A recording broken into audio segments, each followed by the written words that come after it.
Hi and welcome to this video presentation on a buy trade for the 26th of November 2013. This is a trade that I recorded earlier, and what I'll do is take you through the relevant points as the trade unfolds.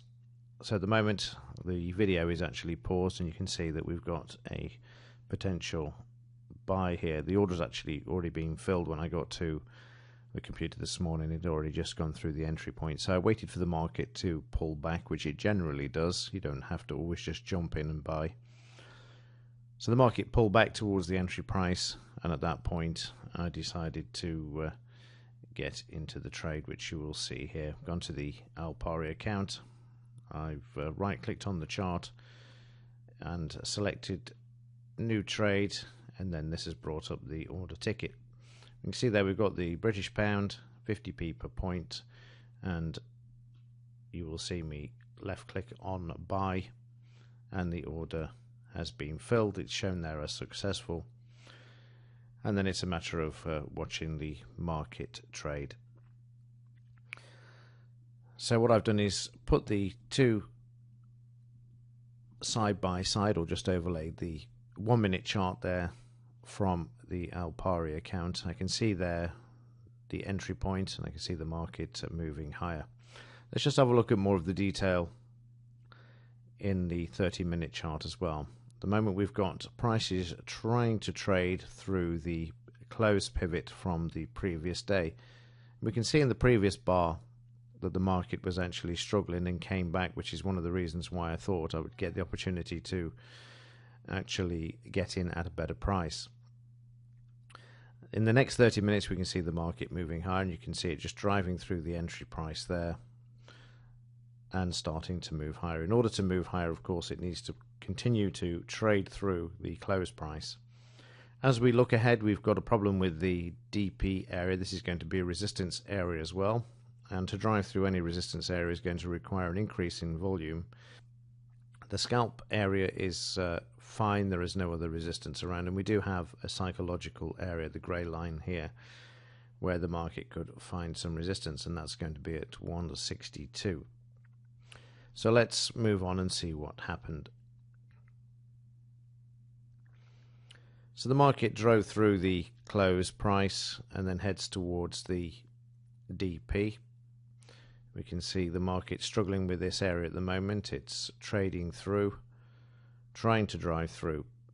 At this point I start to watch the volume to make sure that the volume is actually increasing with the price there, and we can see eventually the market hitting the target price there for the 20 pips, and there we see the market hit the scalp. At the moment I'm still in the trade. You'll see me close the trade out in the moment. I just wanted to see what it was going to do. You can see how it's starting to come back there. At this point I'll also watch the 1 minute chart, and I will show you in a moment another screen that I have on another computer. I was looking at the 1 minute chart to see if I could see any selling coming into the market, and we're going to shift to that any time now. I'm just going to pause this and just show you that I'll just bring this back for you. Enough. I just wanted you to see what I actually do here is right click on the existing trade, which is showing 20 plus pips, and right click, close order, and then you'll see the trade being closed. Now what I've done here is switch to a 1 minute time frame, and I just want to show you the reasoning for getting out of the trade. Not that you have to do this, and this is a subject I'm going to come back to in some more advanced videos.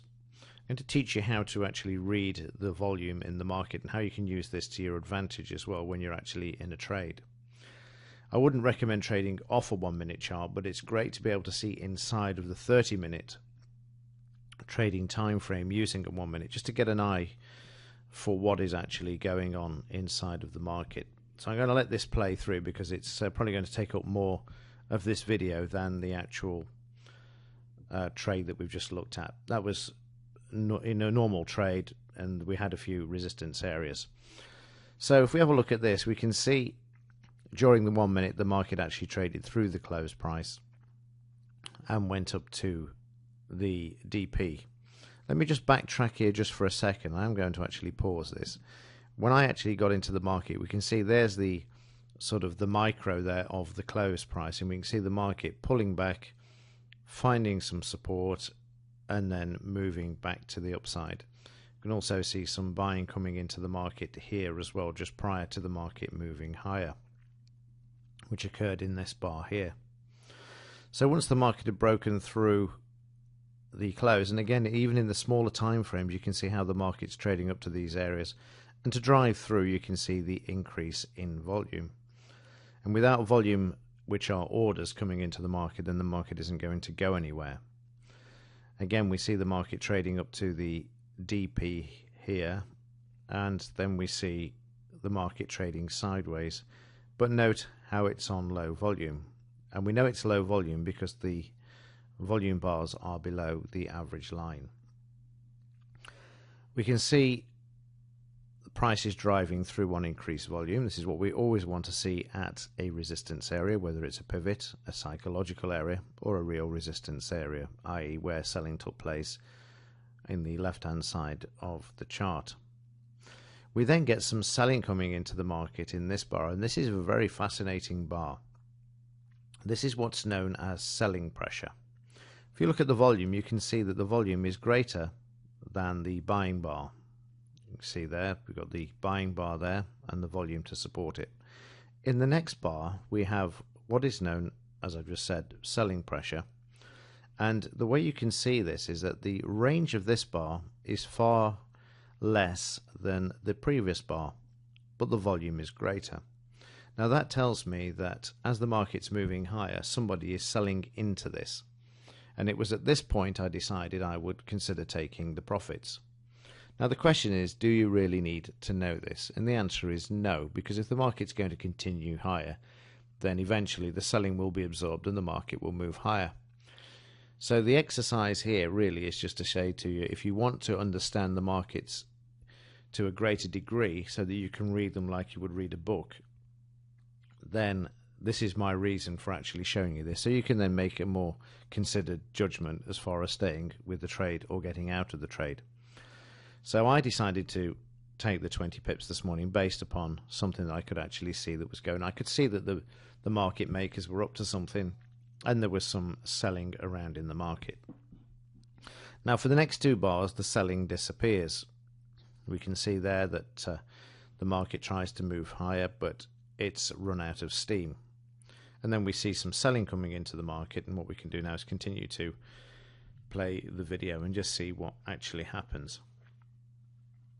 So the market's not doing an awful lot. We've had the selling come into the market, but notice the selling's now disappeared here as well.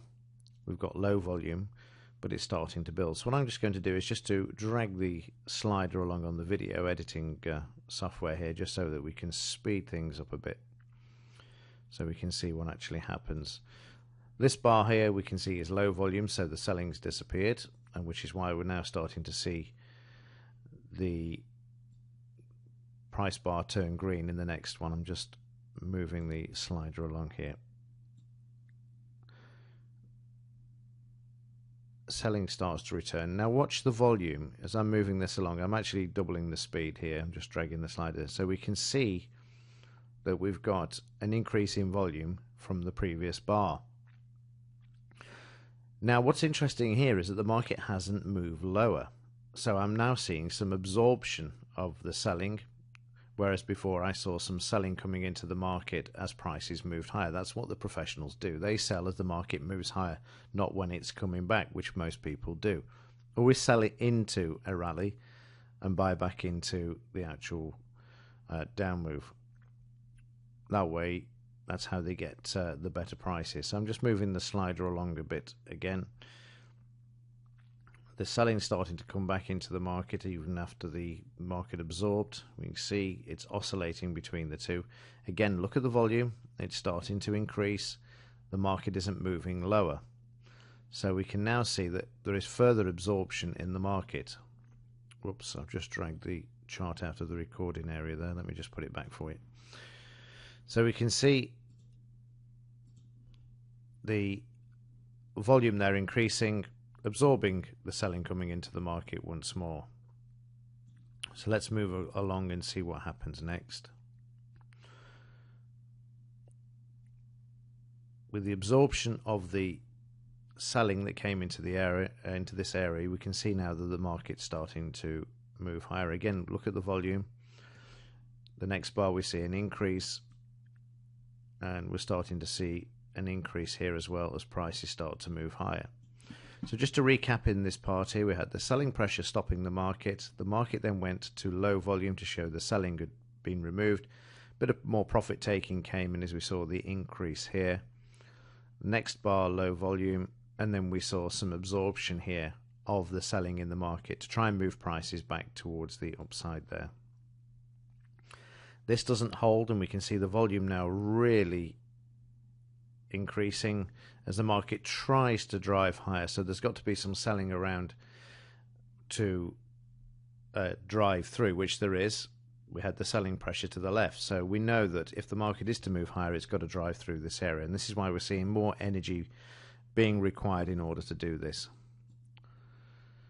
Unfortunately, the market doesn't make any further progress following this, and we start to see prices trade sideways. We see a reversal coming in. Again, look at the volume. Just notice I'm just dragging this back. Notice how it increases as prices trade sideways, and now it's even higher than in the previous bar. And that indicates to me that there is some serious profit taking around in this area. The next bar tries to move higher. The volume isn't as great. We get a bit of an increase there, but nothing considerable compared to the previous bars. And then we see the market just trading sideways. So what I'm going to do now is just to move this towards the end of where I've recorded so you can see exactly what's happened in the market. You can see that prices just remain sideways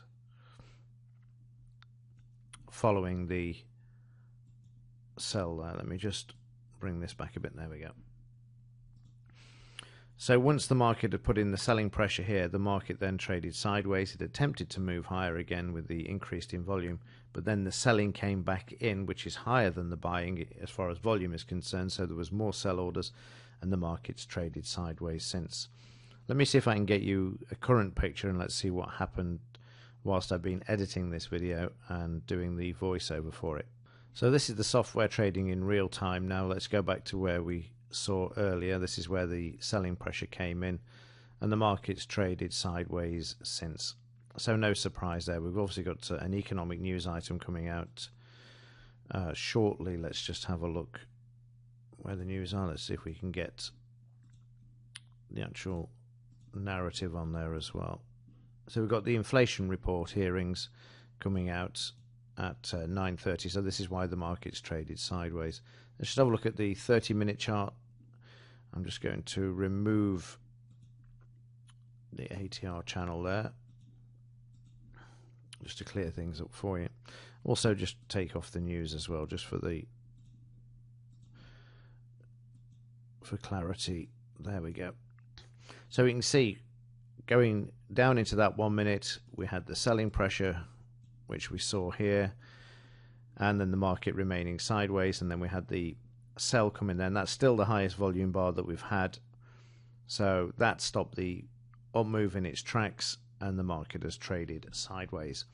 And that's how I was able to determine that the market was likely to trade sideways for the time being. Okay, this ends this video. I hope you found some valuable information in here. Like I say, there will be many more with regards to this. That's it for now. I will see you in the next video, and as ever, thank you very much for watching.